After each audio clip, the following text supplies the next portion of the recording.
Hoy daremos inicio a un tema que es la continuación, que tiene que ver donde lo dejamos en el análisis que hacemos sobre los temas de la paz de Dios.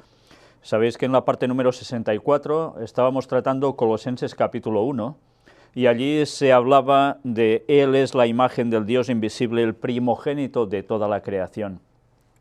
Y después de haber comentado ya algo sobre esto, va a ser ahora un tema que precisamente viene enlazado con este, para dar amplitud a qué quiere decir este texto. No solo este texto, sino a todo lo que va a implicar quién es Cristo, cuál fue su naturaleza. Y veremos que cuando hablamos de naturaleza de Cristo deberemos especificar además conceptos al respecto. El tiempo de hoy será limitado, pero sabed que es un tema que va a dar para bastantes predicaciones.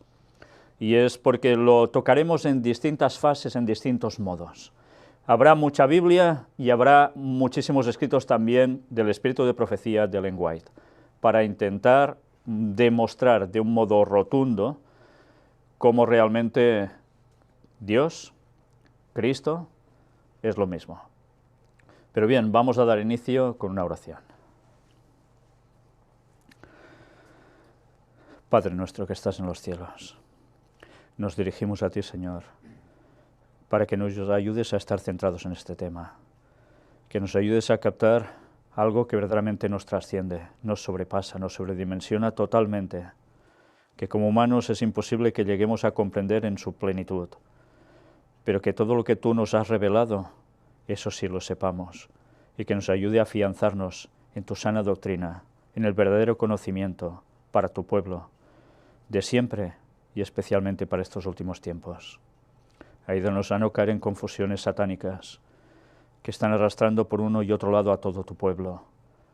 Y te queremos pedir que mantengas fieles a todos los tuyos en todo lo posible.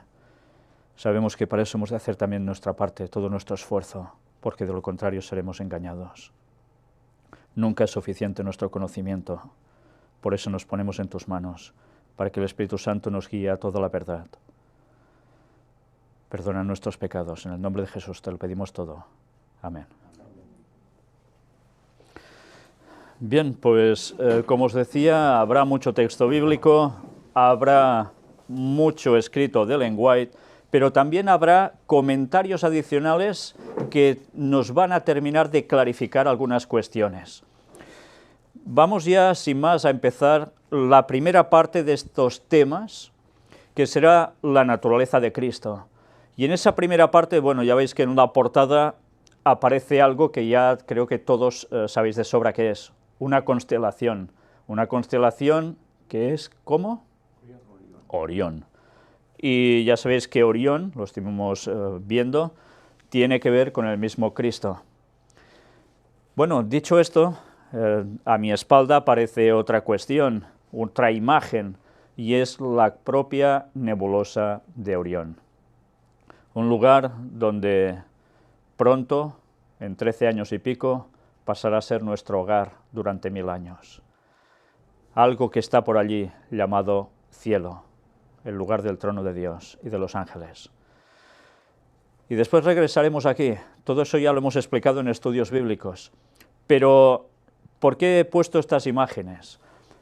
Porque cuando vas a hablar de este tema, hay algo que no sabes cómo visualizar. Y me refiero a esto, porque lo primero que vamos a ver hoy es su preexistencia. La existencia de Cristo antes de encarnarse como ser humano en la tierra. Vamos a hablar de los momentos de la eternidad pasada, no la eternidad futura, sino la eternidad pasada. Es cierto que durante el transcurso de estas charlas que podremos tener, veremos algo que aconteció antes, durante y después de nosotros. Y alguna cosa podremos vivir del futuro con Dios y con Cristo, pero hay cosas del pasado que debemos remitirnos a los textos bíblicos y también a la inspiración a través de Ellen White para poder comprenderlas, porque si no, nos vamos totalmente en mente y podemos divagar y empezar a creer cosas que no son correctas. Vamos, por tanto, hoy a tratar su preexistencia. Y me gustaría que si tenéis Biblia lo siguierais conmigo, ya sé que hay distintas versiones y siempre pueden dar matices distintos a la cuestión, pero vamos a hacer un recorrido ahora de los textos, no todos evidentemente, pero de muchos de los textos que hay, empezando por Génesis y terminando siguiendo la lectura de los libros de la Biblia, que tienen que ver precisamente con la preexistencia de Cristo. Vamos a empezar con Génesis 3, versículos 14 y 15. Nos vamos a situar, tiene que ver en el momento del jardín del Edén. Algo aconteció allí, fue la entrada del pecado. Satanás hizo sucumbir a Adán y Eva. ¿Y qué sucede entonces? Y Jehová Dios dijo a la serpiente: por cuanto esto hiciste, maldita serás entre todas las bestias y entre todos los animales del campo. Sobre tu pecho andarás y polvo comerás todos los días de tu vida. Y en ese contexto aparece esto: y pondré enemistad entre ti y la mujer, y entre tu simiente y la simiente suya. Esta te herirá en la cabeza, y tú le herirás en el calcañar. ¿Qué tiene que ver esto con la preexistencia de Cristo? Pues evidentemente aquí ya vemos que se habla de la primera gran promesa para el ser humano. ¿Y en qué consistía? ¿En que había la entrada del pecado? Sí, pero eso iba a quedar así por siempre, en desgracia absoluta, de mal en peor. Habría una solución. Aparecería alguien como la simiente de la mujer, de Eva, alguien en plan linaje humano. Y es una promesa, la promesa que consigue hacernos a nosotros introducir en el plan de salvación de Dios. Cristo vendría a derrotar a Satanás. Pero, fijaos, cuando aquí se habla, dice, Jehová Dios dijo a la serpiente. ¿Quién era la parte de la divinidad que se encontraba siempre con Adán y Eva? ¿Era Dios Padre? ¿Quién iba cada sábado a reunirse con Adán y Eva? Era el mismo Jesús antes de encarnarse. Por tanto, estas palabras ya vemos de quién proceden. Ya vimos también en los temas de la paz de Dios como el famoso yo soy, que aparece tantas veces en el Antiguo Testamento, el mismo Jesús se apropió de esas palabras poniendo ese título divino, el eterno, sobre él mismo. Por tanto, aquí hacía referencia sobre él mismo. Él ya estaba y él aparecería en la tierra.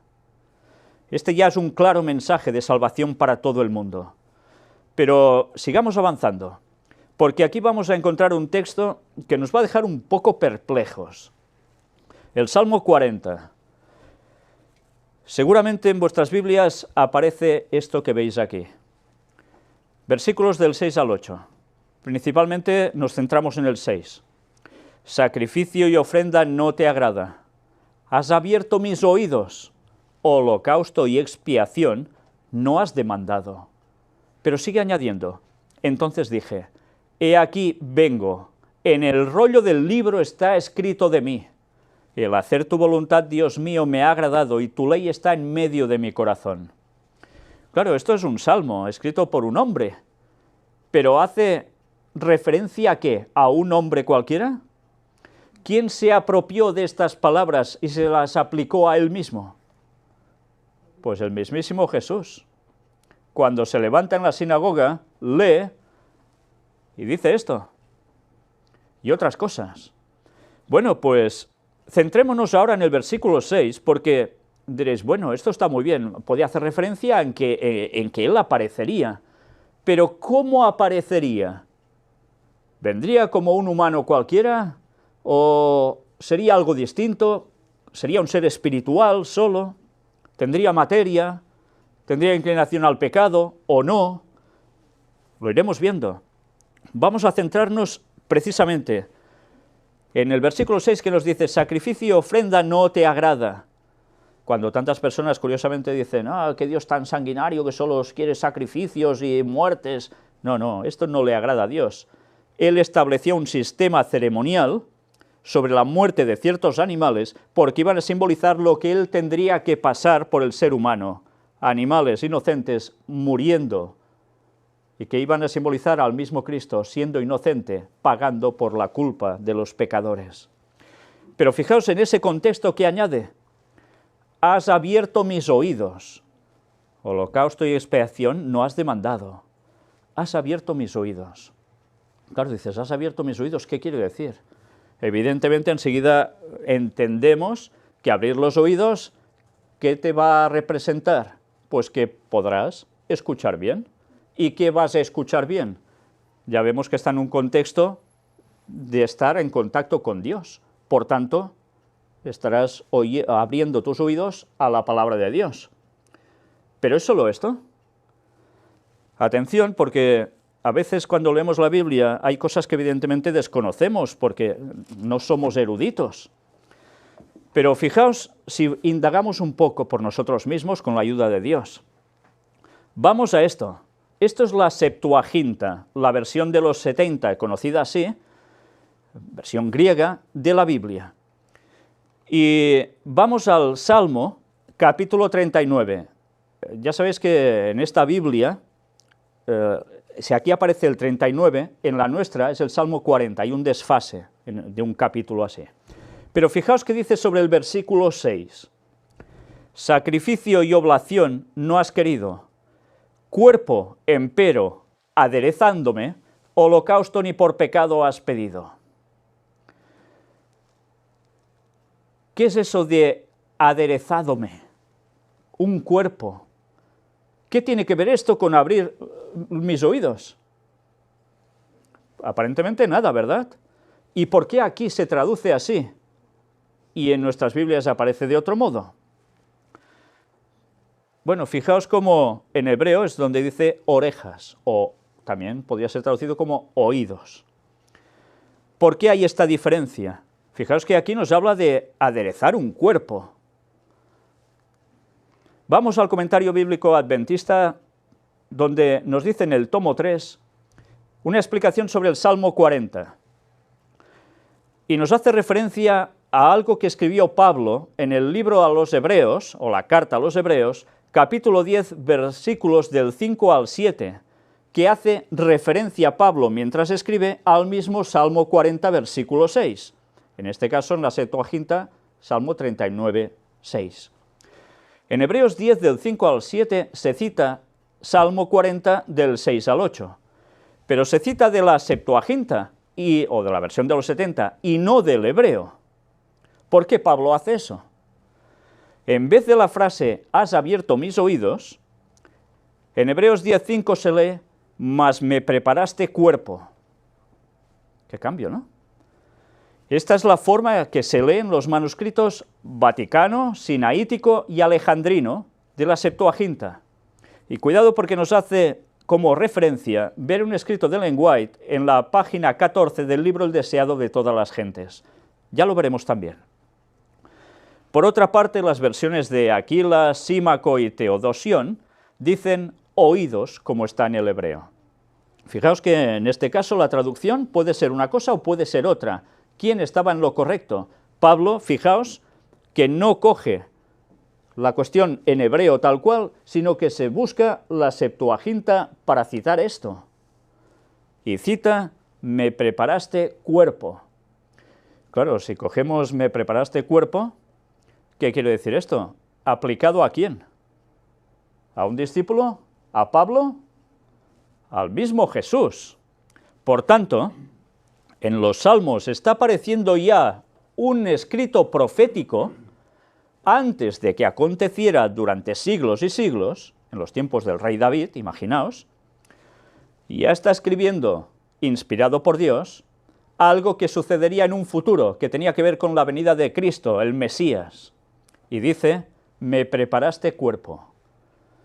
Por tanto, ¿qué cuerpo tenía Cristo antes de venir a la tierra? Démonos cuenta cómo aquí ya se hace un matiz. ¿Cristo qué era? ¿Un ser espiritual o un ser carnal totalmente como nosotros? De la misma materia. Evidentemente no era como nosotros en el cielo. Pero Él se encarnó.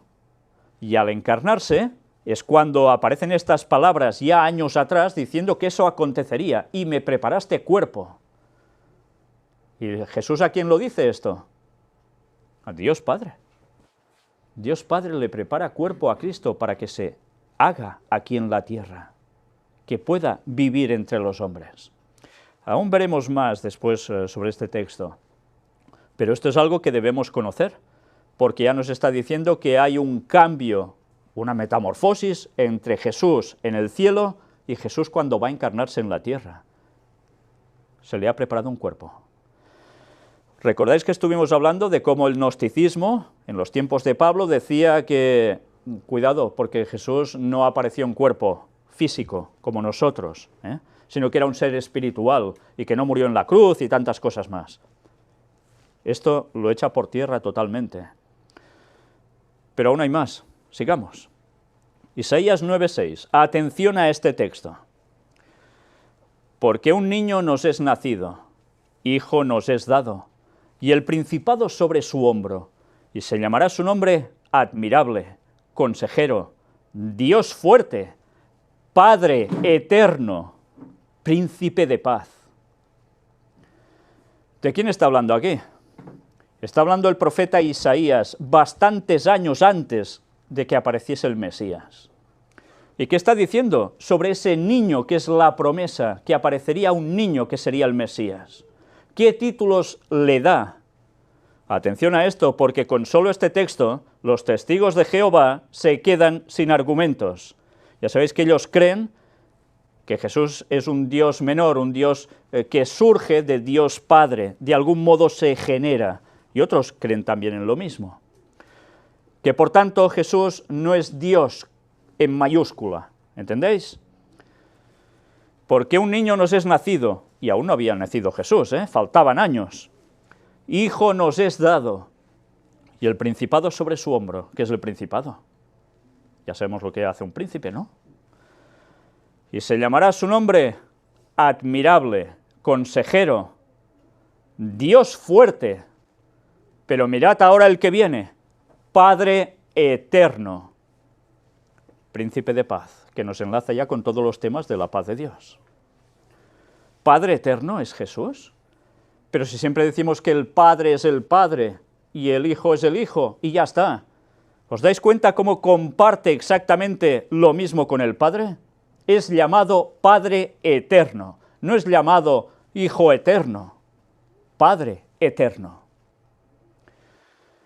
Pues señores, ya veis, con un solo versículo, la doctrina de cierta iglesia o denominación queda plenamente anulado. Y aún no será el único, veremos otro al final prácticamente. Pero démonos cuenta, el título de Jesús como Dios fuerte, Padre eterno. ¿Jesús era Dios o no? Jesús era Dios igual que el Padre, por eso puede utilizar el término Dios fuerte y Padre eterno. Y príncipe de paz, ¿por qué? Dice que el principado sobre su hombro. ¿Quién era el príncipe de este mundo desde que Adán fracasó? Satanás. ¿Quién va al trono de Dios en los cielos y aparece en el libro de Job capítulo 1 como representante de esta tierra ante los otros representantes de otros mundos? No va Adán. Adán ya estaba muerto. Adán había fracasado. Alguien usurpa su lugar, el príncipe de este mundo. ¿Y quién era? Satanás, que Jesús mismo lo dejó clarísimamente expuesto. Pero aquí alguien ya empieza a cambiar las cosas. Recordemos cómo Jesús también habla sobre ese príncipe de ese mundo que ya no tiene nada en él, porque el auténtico príncipe de este mundo pasaba a ser Cristo, que terminará siendo el Rey plenamente. Bien, pues si solo con esto ya no es para darnos cuenta que Jesús es eterno como el Padre, por eso dice Padre eterno, ¿y la eternidad tiene principio? La eternidad no tiene principio. ¿Vosotros lo entendéis? Yo no. Y quien lo entienda, pues mejor para él, pero no se nos ha revelado cómo es eso. Cómo la eternidad no tiene principio. Es algo que se nos escapa totalmente. Pero de lo que sabemos podemos hablar. Y eso es lo que nos debe fortalecer. Por tanto, Jesús es Padre eterno, desde siempre, sin origen, Sigamos, Isaías 42, versículo 1. He aquí mi siervo, yo le sostendré, mi escogido, en quien mi alma tiene contentamiento. He puesto sobre él mi espíritu, él traerá justicia a las naciones. ¿A quién hace referencia también aquí? Al mismo Jesús. ¿No es Jesús el que iba a traer justicia a las naciones? ¿No es el que terminará imponiendo justicia sí o sí? Pues está haciendo referencia a Jesús. Y dice que puso sobre él su espíritu, el Espíritu Santo sobre él. Recordemos que Jesús, cuando estuvo en la tierra, ¿él tenía noción desde pequeñito que era Dios? No. ¿Él tenía noción de lo que debería ir haciendo a medida que fue creciendo? Sí, porque el Espíritu se lo mostraba, gracias a que el Espíritu Santo había sido puesto sobre él por parte de Dios Padre. Pero una vez más aquí nos está haciendo referencia a algo que acontecería en un futuro, porque Jesús aún no había nacido en los tiempos de Isaías, pero que una vez más nos habla de alguien que ya estaba antes. Sigamos. Ahora ya vamos al Nuevo Testamento, Mateo capítulo 1, versículos del 18 al 25. El nacimiento de Jesucristo fue así. Estando desposada María, su madre, con José, antes que se juntasen, se halló que había concebido del Espíritu Santo. ¿Qué quiere decir antes que se juntasen? ¿Que solo se hablaban desde un balcón a la acera? No. Quiere decir, antes de que se juntasen, en acto conyugal. Porque evidentemente ya se conocían. Pero en esos momentos ya se dan cuenta que ella había concebido del Espíritu Santo, no de José. José, su marido, como era justo y no quería infamarla, quiso dejarla secretamente. Fijaos que además no quería infamarla, la quiso dejar secretamente, incluso para que ella no sufriera ningún vituperio por parte de su entorno. José era un hombre de verdad íntegro. Y pensando él en esto, aquí un ángel del Señor le apareció en sueños y le dijo: José, hijo de David, no temas recibir a María tu mujer, porque lo que en ella es engendrado del Espíritu Santo es. Bueno, esto ya tiene que empezarnos a hacer pensar, sobre todo a las personas que hablan de Jesús exactamente igual como cualquiera de nosotros. ¿Alguno de vosotros ha sido engendrado por el Espíritu Santo? En el nacimiento, no hablo en el bautismo, no, literalmente en el nacimiento, ¿vuestro padre era el Espíritu Santo? Quien diga que sí, pues está alucinando, porque eso no es verdad. Todos hemos tenido un padre y, gracias a Dios, casi todos hemos podido conocer a nuestro propio padre, ¿no? Cada uno el suyo, evidentemente. Pues aquí nos dice que fue engendrado del Espíritu Santo. Y mirad qué nos dice ahora: y dará a luz un hijo, y llamará su nombre Jesús, porque él salvará a su pueblo de sus pecados. Jesús, que significa Salvador. Una vez más, ahora aquí me he de detener con algo que se comentaba en la escuela sabática, los nombres en hebreo. Solo se puede decir en hebreo Jesús, tiene que ser Yoshua, si no, no se puede decir. Que los nombres no se pueden traducir, llegan a decir. Me gustaría saber, a ver, qué lumbreras se llegó a inventar que los nombres no se pueden traducir. Porque en todos los idiomas los nombres se pueden traducir. Pero sabéis, como hay gente que es ignorante y quiere seguir siendo ignorante, les va bien que alguien ha dicho ese concepto para abrazar este concepto de decir, pues no se puede cambiar y solo hay que decir Yoshua. Y que Jesús significa, bueno, ni os lo digo, pues salvajadas. Una vez más, los judaizantes la están liando, como en los tiempos de Pablo. La historia no cambia para nada, se repite, y ahora peor que antes. Jesús salvará a su pueblo de sus pecados. Todo esto aconteció para que se cumpliese lo dicho por el Señor por medio del profeta cuando dijo: He aquí una virgen concebirá y dará a luz un hijo y llamará su nombre Emmanuel, que traducido es Dios con nosotros. Emmanuel, aún queda en los términos españoles el nombre de Manuel. Manuel, en definitiva, es el Emmanuel, Dios con nosotros. Pues ya dice que lo decía el profeta anteriormente. Y en María se cumplió esto como un hecho, al tener a Jesús. Y despertando José del sueño, hizo como el ángel del Señor le había mandado y recibió a su mujer. Fijaos, qué coraje también, el de José, que podía decir, bueno, sí, esto me lo dice un ángel, pero yo qué sé, ¿no? Igual ha sido... No, él tenía claro que esto venía de parte del Señor y que ese ángel era del Señor y que lo que le decía no era ninguna bobada, era cierto. Y bien, ¿qué esperaba el pueblo judío durante años y años y años? Que el Mesías naciera. ¿Y cuándo tenía que nacer el Mesías? ¿No lo sabían ellos? Lo habían sabido cuando tenía que nacer, pero ya sabéis que los judíos cambiaron calendario expresamente para que no supieran ese momento. Y eso lo estuvimos hablando en las conferencias en Australia, lo estuvimos demostrando. Bien, pues José en esos momentos no sabía exactamente el qué, pero se le revela que el hijo que van a tener, evidentemente no era de José, era del Espíritu Santo, y que ahora tranquilo, puedes recibir a tu mujer, pero el hijo, cuidado, atención, va a ser el Mesías. Qué alegría, ¿eh? ¿Sabéis que las madres judías, muchas de ellas, siempre tenían la esperanza de ser ellas mismas las que tuvieran al Mesías?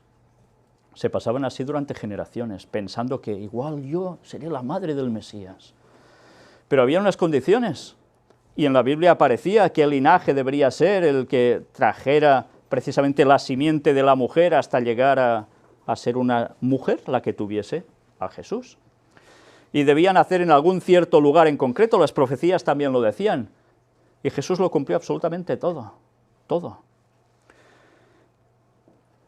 Pero no la conoció hasta que dio a luz a su hijo primogénito y le puso por nombre Jesús.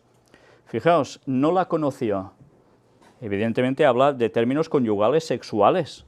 No había tenido contacto íntimo físico con ella hasta que no había tenido al niño Jesús. El texto es muy claro. Es curioso cómo los judíos tuvieron que inventarse que María era una prostituta y que un legionario llamado Pantera fue el que se fue con ella y tuvo al niño y le pusieron por nombre Jesús y se montó el cristianismo. O sea, han querido basarse en eso para echar por tierra todo el cristianismo. Y aún muchos de ellos se lo creen. Bien, pues no fue así. El relato es muy claro. Y la mejor forma de saber que realmente esa historia que inventaron sobre el legionario, Pantera y demás es mentira, es cuando vemos los relatos que van aconteciéndose a lo largo de la historia de la vida de Jesús, cómo se van poniendo contra él, cuando muere, cómo tienen tantos soldados allí para que no salga de la tumba, cómo les pagan, etcétera, etcétera, para que mientan, y tantas cosas más. Bien, la historia es la que es. Pero fijaos que aquí dice, pero no la conoció hasta que dio a luz a su hijo primogénito, y le puso por nombre Jesús. ¿Por qué primogénito? Porque era el primero que nació de María, no había tenido otro niño antes. Pero ya veremos cómo esa palabra, junto a otra, a veces genera confusión y creencias falsas. Vamos a Lucas capítulo 1, versículos del 30 al 38. Entonces el ángel le dijo, María, no temas, porque has hallado gracia delante de Dios. Y ahora concebirás en tu vientre, y darás a luz un hijo, y llamarás su nombre Jesús. Este será grande, y será llamado Hijo del Altísimo. Fijaos que dice que sería llamado Hijo del Altísimo. Y su reino no tendrá fin. Perdón, dice, y el Señor Dios le dará el trono de David su padre. ¿David era el padre de Jesús? No. Pero ¿José de qué tribu venía? De David. ¿Por linaje? Venía de David, eran todos de la tribu de Judá. Y aparentemente el de quién era hijo para el mundo, pues de José. Por eso podía recibir el trono del reino que se le había prometido a David por generaciones. ¿Y qué esperaba el pueblo de Israel, el pueblo judío en general, sabiendo que el trono sería recibido por el Mesías? Pues que los libraría en plan soldado rey total y aniquilaría a los romanos que les estaban fastidiando la vida todos esos años. Eso esperaban del Mesías. ¿Y Jesús hizo algo de eso? Nada, porque vino a instaurar otro reino que nada tenía que ver con lo que ellos esperaban. ¿Por qué creéis que lo quisieron matar? Se les fastidiaba todo el plan. Su hegemonía que querían mandar sobre el mundo. ¿Qué pretende el sionismo en la actualidad? Exactamente lo mismo. ¿Por qué quieren el tercer templo de Jerusalén? ¿Para que todas las naciones vayan a adorar allí? Sí, pero ¿quién tendrá la preeminencia sobre todos? El pueblo judío, dicen. Eso es el sionismo. No todos los judíos aceptan eso, pero es una parte importante y que mueve mucho dinero, y que por desgracia está arrastrando a la mayor parte del mundo evangélico, porque apoyan el sionismo, incluso financiándolo. Y no son conscientes que cuando venga Satanás haciéndose pasar por Jesús, creerán que cumple toda la profecía. Imaginaos todo el mundo cómo va a caer en ese gran engaño. Todo el mundo, salvo los que conozcan de verdad la palabra de Dios y estén en contacto íntimo con Él. Porque de lo contrario, como decíamos antes en la escuela sabática, por un lado o por otro, nos la va a pegar. Satanás nos la va a pegar, porque es el maestro de la confusión. Bueno, pues sigamos, porque ya vemos que se hablaba de primogénito, ¿no? Sigamos ahora, volvamos a empezar. Entonces el ángel le dijo: María, no temas porque has hallado gracia delante de Dios, y ahora concebirás en tu vientre y darás a luz un hijo y llamarás su nombre Jesús. Este será grande, será llamado Hijo del Altísimo, y el Señor Dios le dará el trono de David, su padre, y reinará sobre la casa de Jacob para siempre. Jacob es Israel, ya sabéis que el nombre después se le cambió, por tanto, de toda la nación, y su reino no tendrá fin. Entonces María dijo al ángel: ¿cómo será esto? Pues no conozco varón. Recordemos que María era jovencilla, ¿eh? No era una señora ya de una cierta edad, era joven, era un adolescente, quizás no tenía ni 18 años. Era lo común en esa época que se casaban las doncellas jóvenes. Y José ya tenía una edad, porque parece ser que ya tenía hijos de otro matrimonio. Pues mirad ahora lo que nos va añadiendo. Respondiendo el ángel le dijo: el Espíritu Santo vendrá sobre ti, y el poder del Altísimo te cubrirá con su sombra. Por lo cual también el santo ser que nacerá será llamado Hijo de Dios. ¿Quiere decir que era Hijo de Dios antes en el cielo? No, toma el título de Hijo de Dios, ¿cuándo? Cuando se va a encarnar. ¿Por qué? ¿Porque quién es su padre, José? No, es Dios.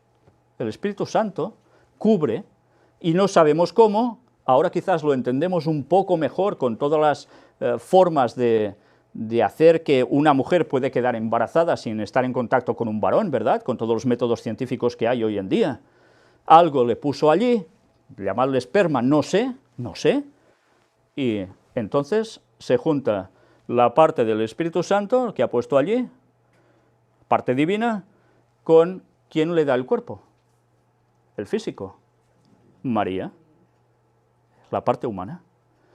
Una vez más, gracias a Dios que Ron Wyatt pudo mostrarlo de la sangre de Jesús, la sangre viva, y la historia de los cromosomas, que aún tantos no quieren creerse, y que gracias a Dios ya pudimos comprobar la autenticidad con todas las pesquisas que tuve que hacer. Por tanto, ¿qué había en esa sangre? ¿Cromosomas de parte femenina? Sí. ¿Y de parte de padre? Ya solo aparecía uno. Qué cosa tan extraña. ¿Nosotros hemos nacido así? ¿Verdad que no? Pues Jesús es exactamente igual como nosotros. ¿Fue como humano exactamente igual como nosotros? No, y hay una diferencia del punto de partida. Sigue diciendo: y aquí tu parienta Elisabet, ella también ha concebido hijo en su vejez, y este es el 6º mes para ella, la que llamaban estéril, porque nada hay imposible para Dios. Fijaos, Elisabet, también su prima, ¿de qué linaje venían? De sacerdotes. ¿Y a quién tiene como hijo? A Juan, que terminó siendo Juan el Bautista. Y eran primos con Jesús. Y además dice que era estéril. ¿Y Dios era estéril? Sí. ¿Y a Dios le importó eso? No, porque con su poder podía hacer que lo imposible fuera posible. Y tuvo también a un niño cuando era imposible tenerlo en esos tiempos. Juan el Bautista vino como el segundo Elías. Tenía que preparar el camino ¿de quién? Del Mesías, de la aparición de Jesús. ¿Qué tendrá que hacer el tercer Elías? ¿Os dais cuenta? Lo mismo. Entonces María dijo: he aquí la sierva del Señor, hágase conmigo conforme a tu palabra. Y el ángel se fue de su presencia. Bien, es admirable lo de María, ¿eh? Es una mujer única en este sentido. Para eso fue escogida, privilegiada, por supuesto. Pero evidentemente debería tener unas características como mujer, para ser elegida por Dios, realmente importantísima, ¿eh? Un carácter especial. Esto no quiere decir que no tuviera pecado, ¿eh? Cuidado, eso lo dice el catolicismo, no lo dice la Biblia. La Biblia nos dice: por cuanto todos pecaron y están destituidos de la gloria de Dios, incluida la Virgen María. Y si Cristo no muere para salvarnos, pues no hay gloria para nadie. Fijaos también qué curioso, ¿eh? Por un lado tenemos a Elisabet, que tiene Juan el Bautista, con todo ese linaje levítico, y por el otro lado el de Judá, que también es Cristo, y cómo se emparenta una cosa con otra, una tribu con otra, de hecho, en este sentido, ¿eh? Todo el tema santuario, celestial y terrenal, con Cristo. Curioso, ¿eh? Bueno, pues aquí ya vemos que hay un antes en toda la historia de Cristo. Vamos a ver más. Juan capítulo 1. Atención, porque aquí tenemos otro apartado que nos va a servir para echar por tierra el gran engaño que tienen los testigos de Jehová en esta creencia y otros. Juan 1, versículos del 1 al 13 nos dice: en el principio era el Verbo, y el Verbo era con Dios, y el Verbo era Dios. Remarco, era Dios, no era un Dios, y en minúscula, como aparece en la versión bíblica que se hicieron los testigos de Jehová.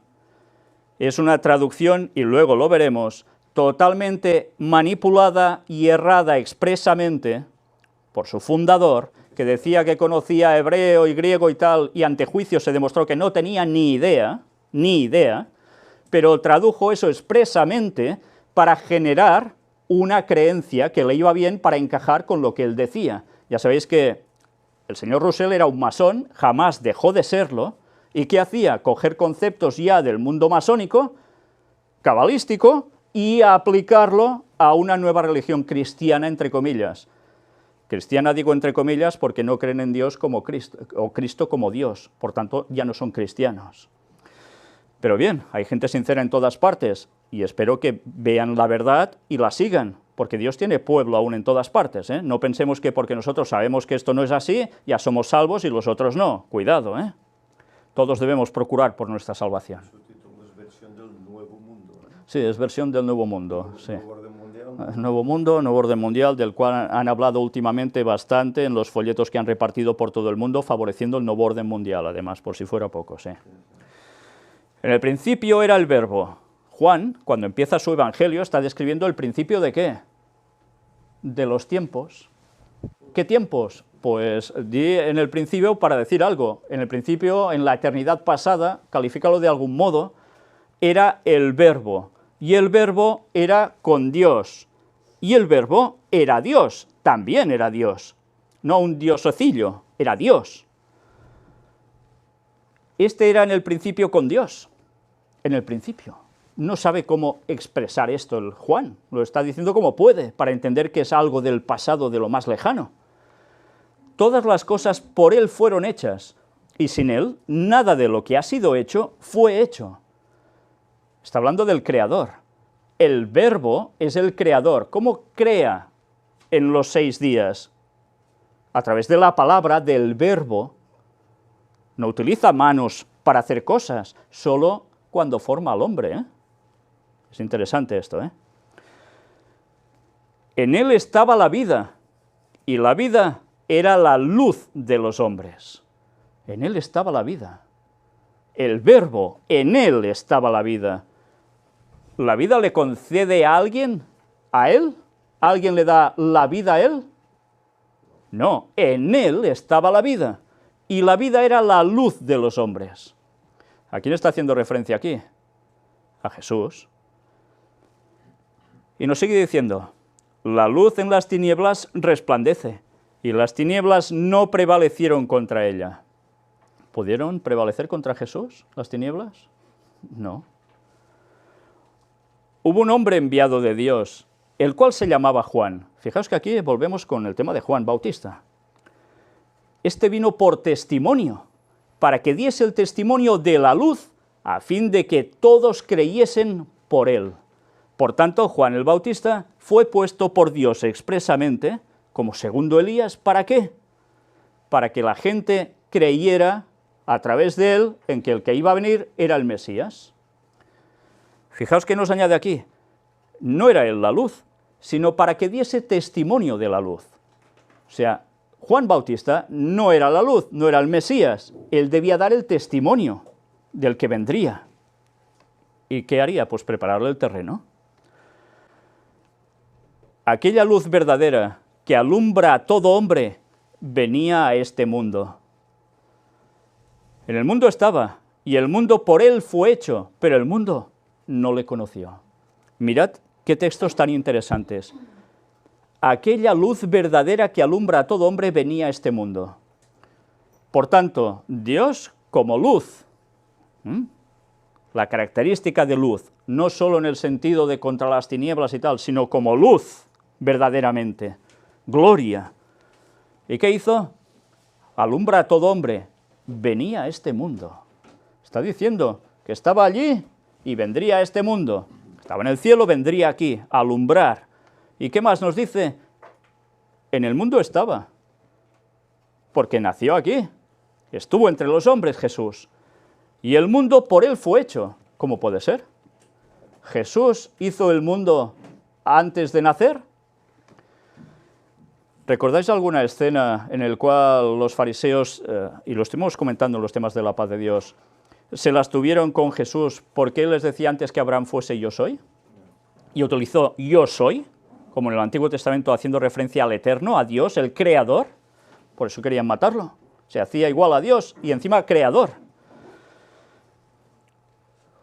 El mundo por él fue hecho, pero el mundo no le conoció. Qué fuerte, ¿eh?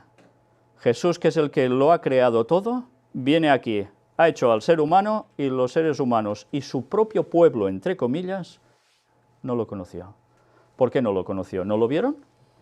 Sí, lo vieron y estuvieron en contacto con él, pero no lo conocieron. ¿Por qué?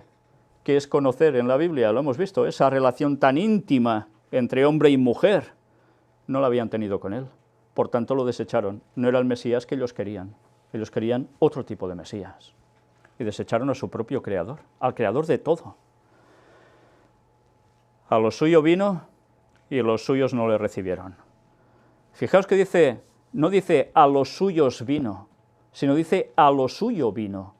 ¿A qué vino? Pues a por su asunto. ¿Y cuál era eso? El plan de salvación. Él venía por eso, a salvar al ser humano. Y va y los suyos no le recibieron.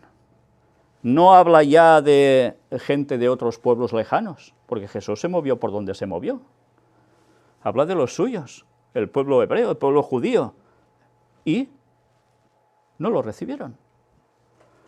Mas a todos los que le recibieron, porque hubo algunos que sí, gracias a Dios, a los que creen en su nombre, les dio potestad de ser hechos hijos de Dios.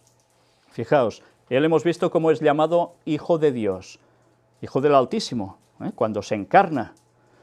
¿Y qué privilegio nos da a todos gracias a lo que hizo por nosotros aquí? Que todos podamos ser llamados también hijos de Dios, no con mayúscula, como él, pero sí hijos de Dios. Volvemos a estar unidos con él. Los cuales no son engendrados de sangre, ni de voluntad de carne, ni de voluntad de varón, sino de Dios. Anda. ¿Por qué está diciendo esto? Nosotros no hemos sido engendrados por un padre y una madre, y no llevamos linaje de sangre también en nuestras venas. No ha habido voluntad de carne entre hombre y mujer para que salgamos, ni de voluntad de varón, dice aquí. Claro que ha habido eso, pero ¿por qué dice que no? Pues porque Dios desde siempre sabe quiénes van a ser los suyos antes de que nazcan. Y simbólicamente somos hijos de Dios engendrados por Él. ¿Por qué dice en otros lugares sois dioses? Por lo mismo. No es que seamos dioses que podamos crear, pero somos considerados hijos de Dios, por tanto, como dioses. Una gran diferencia con lo que dice el mundo de la nueva era, ¿eh? Nada que ver. Pues esta forma de hablar, de expresarse, quiere decir que Dios sabe quiénes iban a ser los suyos. Lo ha sabido desde la eternidad, como sabía que habría pecado y que habría un plan de salvación, y ni los ángeles lo sabían. Desde los tiempos eternos, Él sabe quién va a ser el suyo, los suyos. Pues ahora vamos a aclarar el término el verbo era Dios. Fijaos el que aparece en el comentario bíblico, el tomo 5, adventista. El verbo era Dios. Y esto es interesante que se conozca, porque, claro, no todos sabemos de idiomas griegos, hebreos y demás, ni cómo está estructurado ese idioma gramaticalmente. En griego, la ausencia del artículo definido delante de la palabra Dios hace que sea imposible traducir esta declaración como Dios era el verbo. Traducirla así sería igualar a Dios con el verbo, limitando así la deidad exclusivamente al verbo. Los dos términos, verbo y Dios, no son enteramente intercambiables. Sería tan erróneo decir que Dios era el verbo como decir que el amor es Dios, o que la carne fue hecha el verbo. Aunque aquí en el versículo 1 a la palabra Dios le falta el artículo definido, lo cual en griego suele indicar que debe añadirse el artículo indefinido, sin embargo tiene un sentido definido. La declaración no se puede traducir el verbo era un Dios, como si el verbo fuera un Dios entre muchos otros dioses. En griego, la ausencia del artículo con frecuencia hace resaltar una cualidad expresada por una palabra o inherente a ella. Por lo tanto, Juan quiere decir que el verbo participaba de la esencia de la deidad, que era divino en el sentido máximo y absoluto. De esa manera, en una breve declaración, Juan niega que el verbo fuera un Dios, uno entre muchos, o el Dios, como si él solo fuera Dios.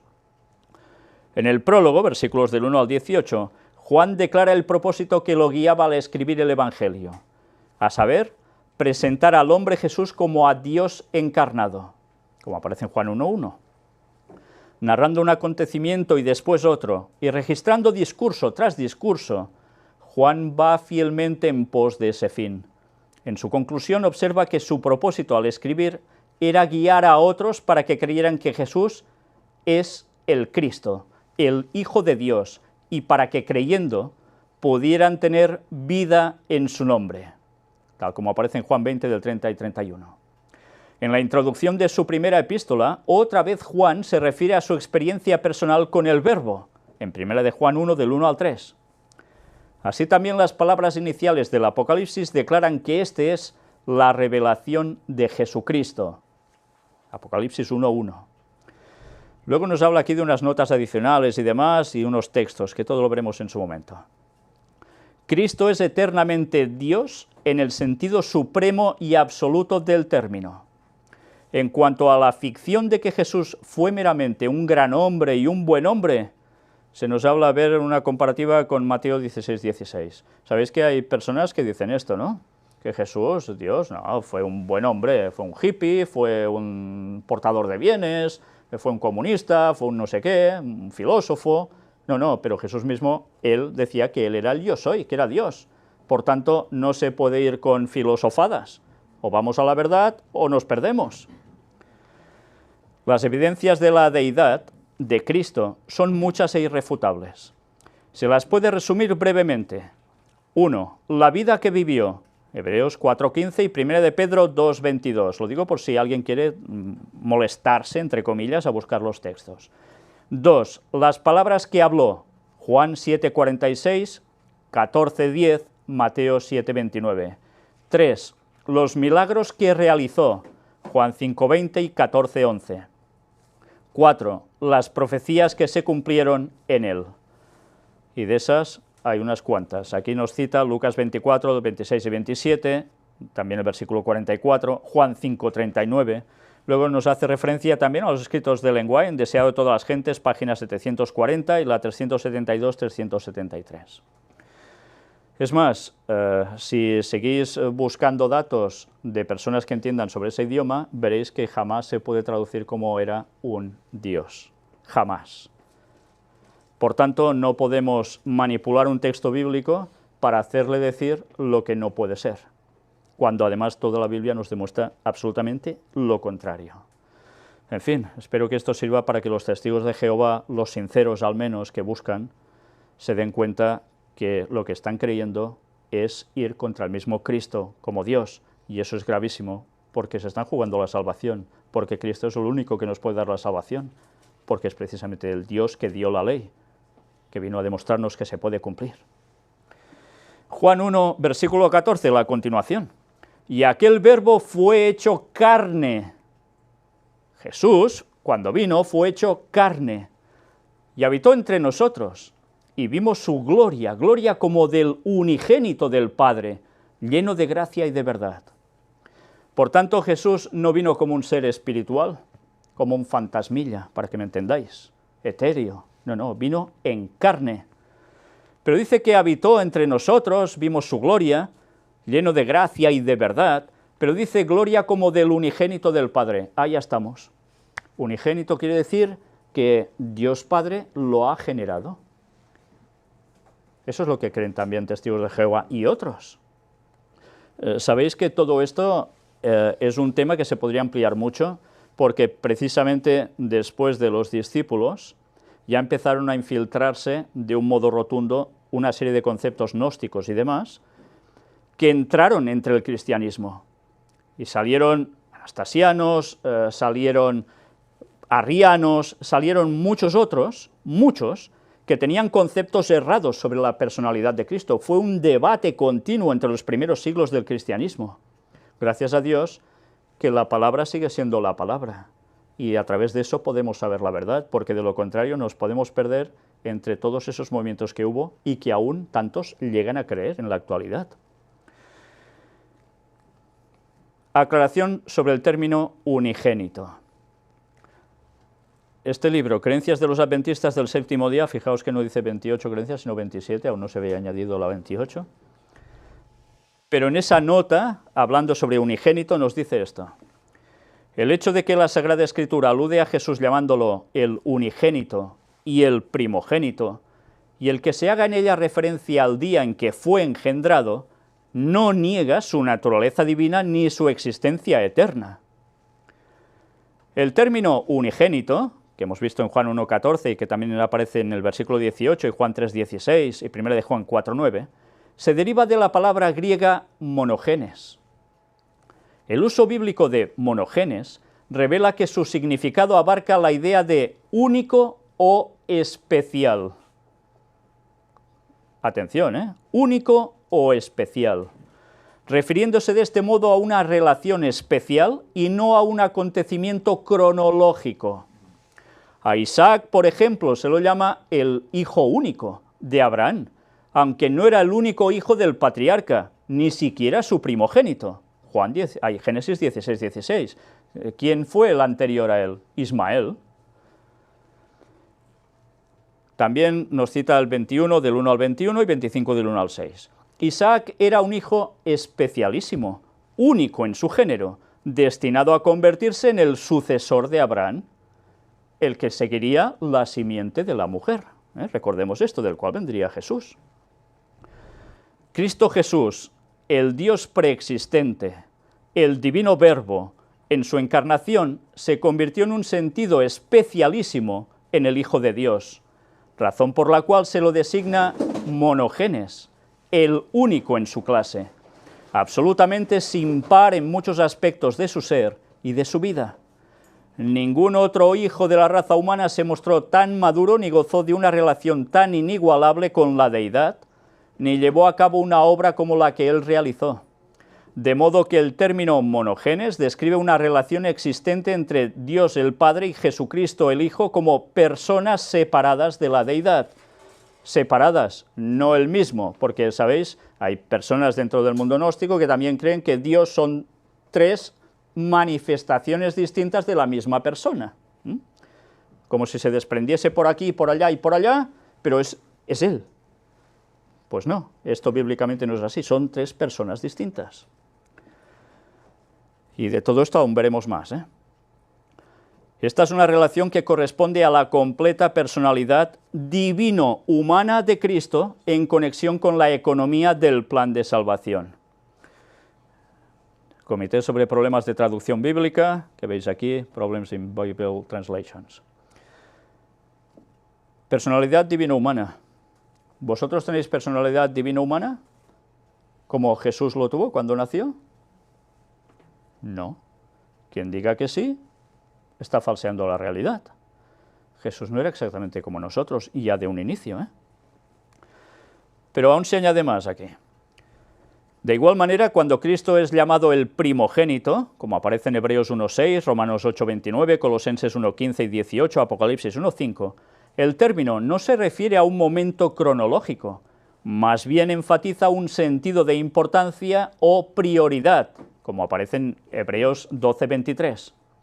En la cultura hebrea, el primogénito recibía los privilegios familiares. De este modo, Jesús, como el primogénito entre los hombres, rescató todos los privilegios que el hombre había perdido. Se convirtió en el nuevo Adán, el nuevo primogénito o cabeza de la raza humana. La referencia al día en que Jesús fue engendrado se basa en un concepto similar a los del unigénito y el primogénito. Dependiendo de su contexto, la predicción mesiánica: mi hijo eres tú, y yo te engendré hoy, Salmos 2.7, se refiere a la encarnación de Jesús, Hebreos 1.6, a su resurrección, Hechos 13.33, versículo 30, o a su entronización, Hebreos 1.3 y 5. Es de una lógica aplastante porque esto es lo que nos indican los propios textos bíblicos. Y esto no es manipulación ni hacerlo venir bien, es una auténtica realidad para cualquier persona que sensatamente le pide ayuda al Espíritu Santo para que le ayude a entender la palabra de Dios. No hay otra explicación. Juan 6, 38 al 40 nos dice: porque he descendido del cielo, no para hacer mi voluntad, sino la voluntad del que me envió. Y esta es la voluntad del Padre, el que me envió, que de todo lo que me diere no pierda yo nada, sino que lo resucite en el día postrero. Y esta es la voluntad del que me ha enviado, que todo aquel que ve al Hijo y cree en Él tenga vida eterna, y yo le resucitaré en el día postrero. ¿Quién da la vida? ¿Quién resucita? Jesús. ¿Cualquiera de vosotros podía hacer esto? En el día postrero, cuando Jesús vuelva por segunda vez, nosotros no vamos a resucitarnos a nosotros mismos para poder irnos con Él. Es Él el que va a resucitar. Y Él descendió del cielo, fue enviado, quedaron así con el Padre para hacer su voluntad. 1 de Corintios 15, 45 y 47. Así también está escrito: fue hecho el primer hombre, Adán, alma viviente o ser viviente. El postrer Adán, espíritu vivificante. ¿Quién es el postrer Adán? Es Cristo, el segundo Adán. Espíritu vivificante, porque venía a traer la vida. El primer hombre es de la tierra, terrenal. El segundo hombre, que es el Señor, es del cielo. Claro, porque Él que es, como Dios, un espíritu, y ya estaba en el cielo, y vino a la tierra, preexistencia. Filipenses 2, del 5 al 8. Haya pues en vosotros este sentir que hubo también en Cristo Jesús, el cual, siendo en forma de Dios, no estimó el ser igual a Dios como cosa que aferrarse, sino que se despojó a sí mismo tomando forma de siervo, hecho semejante a los hombres. Hecho semejante a los hombres. ¿Dice hecho igual a los hombres? No es lo mismo igual que semejante. Por tanto, ¿era exactamente como nosotros en todo? Pues no, era semejante. Y estando en la condición de hombre, porque se encarnó, se humilló a sí mismo, haciéndose obediente hasta la muerte y muerte de cruz. Siendo en forma de Dios, porque era Dios. No estimó el ser igual a Dios como cosa que aferrarse, era igual al Padre, no era inferior al Padre para nada. ¿No hemos visto que también se llamaba Padre Eterno en Isaías? Fijaos si es importante de un mismo tema buscar los textos diversos para no caer en malas interpretaciones, porque hay gente con buena intención que cree cosas erradas y otros que con muy mala intención las han creado para llevar a la gente al error y Satanás detrás, moviéndolo todo. Cristo es Dios igual al Padre, y eso debe quedarnos claro porque los textos son así de claros. Creencias de los adventistas del séptimo día. Mirad qué nos dice aquí. En las leyes de la gramática griega se encuentra evidencia adicional. 1. El uso inarticulado de Señor, sin estar asociado con un artículo definido. La Septuaginta traduce IHWH, ya sabéis el nombre del Señor, con un curios inarticulado. Muy a menudo cuando se encuentra un curios inarticulado en el Nuevo Testamento se refiere a Dios. Véase Mateo 7:21, 8:2, versículo 6 y versículo 25. Punto 2. Un solo artículo modifica dos sustantivos. De este modo se describe a Cristo como Dios en las frases nuestro gran Dios y Salvador Jesucristo, está hablando del mismo, es Dios y Salvador, aparece en Tito 2:13, la justicia de nuestro Dios y Salvador Jesucristo, segunda de Pedro 1:1, hace mención a Cristo. Punto 3. Cuando hay dos sustantivos y el segundo está en el caso genitivo sin un artículo, para cualquiera de los dos sustantivos, la cualidad del uno se le atribuye al otro. Así, del mismo modo como Romanos 1, 17 y 18 habla de la justicia de Dios y la ira de Dios. Así también se describe a Jesús como Hijo de Dios. Lucas 1:35. Por tanto, que no os engañen, Cristo es Dios igual al Padre y es semejante a nosotros, pero no igual. Y esto va a ser los próximos temas que tendremos a partir de aquí. Finalizando ya prácticamente ahora, Hebreos 5, versículo 5 y versículo 10, versículo 5, que nos dice: así tampoco Cristo se glorificó a sí mismo haciéndose sumo sacerdote, sino el que le dijo, tú eres mi hijo, yo te he engendrado hoy. ¿Os dais cuenta por qué era hijo? Hijo en la aplicación terrenal, porque ¿quién lo engendra? El Espíritu Santo, Dios lo hace aquí a través de la Virgen María. Esos conceptos bien comprendidos con el resto de textos nos encaja todo a la perfección y nos salva de creer en cosas que para nada nos van a llevar por el buen camino. Y aquí está el texto, tal como lo escribió Pablo, el primero que hemos citado de la Septuaginta. Hebreos 10, del 5 al 10, pero especialmente el 5 nos dice, por lo cual, entrando en el mundo, ¿por qué entrando en el mundo? Porque estaba en el cielo, dice, sacrificio y ofrenda no quisiste, está citando el Salmo, mas me preparaste cuerpo. ¿Quién le preparó el cuerpo a Cristo? Pablo ha escogido el texto de la Septuaginta, y dice, mas me preparaste cuerpo. Dios le preparó el cuerpo a Jesús para que naciera, para que fuera semejante a nosotros, de carne y sangre. ¿Por qué participamos de carne y sangre con Él?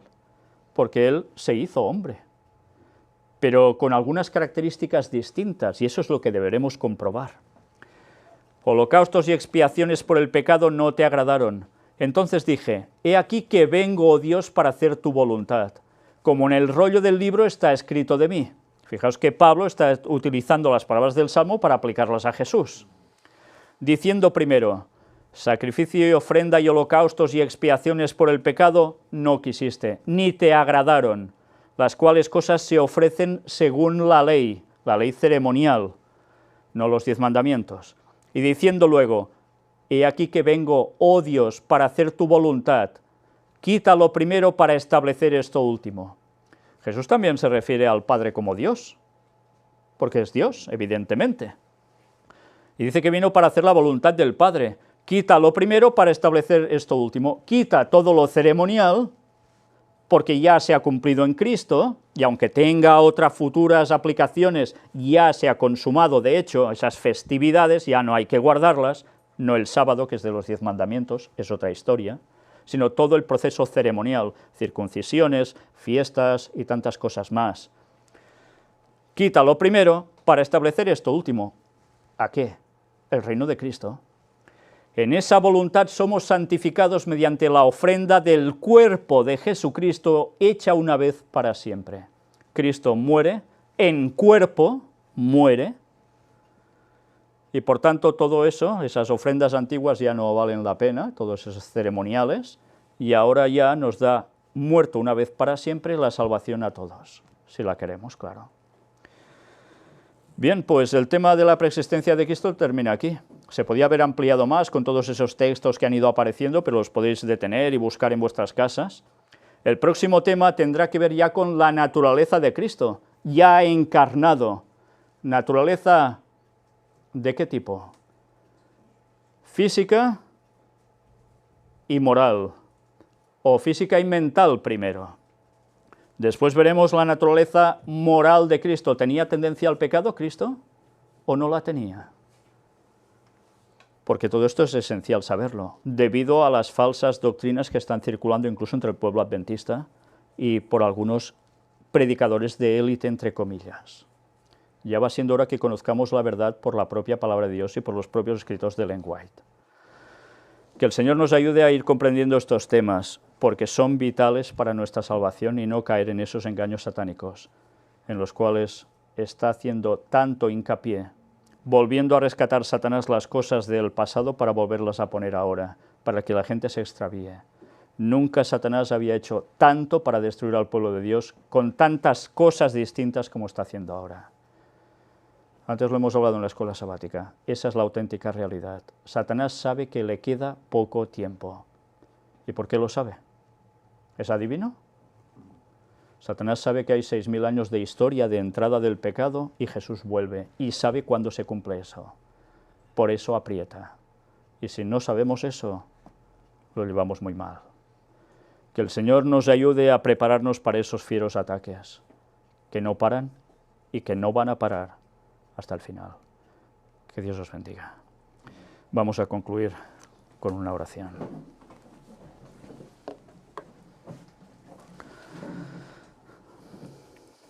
Padre nuestro, te damos gracias por la claridad de tu palabra.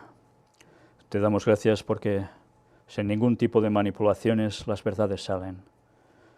Gracias porque el Espíritu Santo es capaz de hacernos comprender cosas que por desgracia para tantos otros quedan al margen.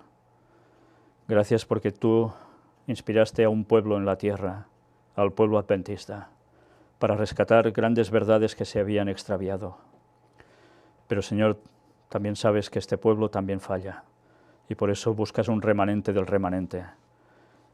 Y por eso necesitamos ostentar todas las verdades tal cual son, cuesten lo que cuesten, digan lo que digan, pero tu palabra es la certera, y en ella debemos basarnos siempre. Ayúdanos a ser una luz para el mundo, como Cristo lo fue cuando vino. Ayúdanos a dar este mensaje de salvación, toda la verdad presente, todo incluido, sin rechazar nada de lo antiguo, añadiendo lo nuevo y certero, para que las personas de hoy puedan reaccionar también y ser salvas. Ayúdanos a mantenernos fieles hasta el final. Cuida de tu pueblo, Señor, y ayúdanos a hacerlo todo para dar el mensaje. En el nombre de Jesús te lo pedimos todo, por ese inmenso sacrificio, derramando su sangre para salvarnos, por el perdón de todos nuestros pecados. Amén.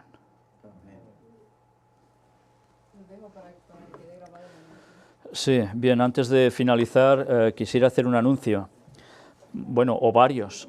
Primero de todo decir que en octubre vamos a tener el encuentro internacional en Madrid. Va a ser, en octubre es, del 12 al 15 exactamente. Ya sabéis que el cupo ya está cerrado, como mucho dejamos hoy los que quieran ir para que nos lo digan, porque ya deberemos concretar dónde se hará, precios y demás, y os tendremos avisados. después ya también anunciar algo que no esperábamos, pero Dios lo ha dispuesto de un modo que nos ha sorprendido y ha traído una persona que aquí con nosotros, que gracias a Dios puede proporcionar los medios para que hagamos un encuentro también interamericano, de todos los países interamericanos, pero abierto a todo el resto del mundo, sean del norte o el sur de América, da igual, o de Europa o de Asia o de donde sea, para que también tengamos un encuentro en Costa Rica. Y va a ser a mediados de noviembre, si Dios quiere.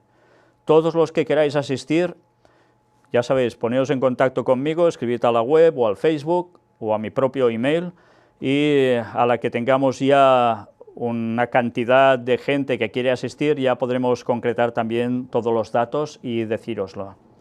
Gracias a Dios, parece ser que los mismos que estaremos de aquí en Madrid, también prácticamente estaremos allí, en Costa Rica, y va a ser un momento especial para conocer a tantas personas que nos demuestran su cariño continuamente, que nos ayudan en tantas cosas, y que va a ser un momento para celebrar otra fiesta de tabernáculos con ellos, otra fiesta para reunirnos y estar alegres en el Señor y conocernos personalmente. Y además, como no, exponiendo temas, compartiéndolos, y que sirva para afianzar a más gente en la fe y para que otros se sigan añadiendo. Una vez más, estad atentos a nuestros comunicados y deciros también que, si Dios quiere, el lunes mismo vamos a tener la conferencia de noticias de actualidad en relación con la profecía bíblica, que va a ser extensa, pero que hay una de material que desde luego no tiene desperdicio, y que se está acumulando tanta cosa que cuesta poder hacer una conferencia de 1 horita y para casa, ¿me entendéis? Las noticias no paran de sucederse y tienen que ver con profecía absoluta del fin del tiempo, y debemos conocer eso, para advertir sobre todo a la gente. Una vez más, gracias por todo lo que seguís haciendo por nosotros desde aquí, por vuestras oraciones, vuestro apoyo, no solo en oraciones, sino también en palabras de confort, los abrazos que nos mandáis, también por vuestros donativos, como no. Desde aquí quiero hacerlo explícito, porque me es imposible responder a cada persona siempre en general, cuando me decís cosas o cuando ofrecéis vuestra aportación. Desde aquí os damos las gracias absolutamente a todos. Seguimos trabajando para dar el mensaje final a este mundo, el mensaje del cuarto ángel, del cual todos somos partícipes en Cristo. Muchas gracias y que Dios os bendiga. Que terminéis de pasar un feliz sábado.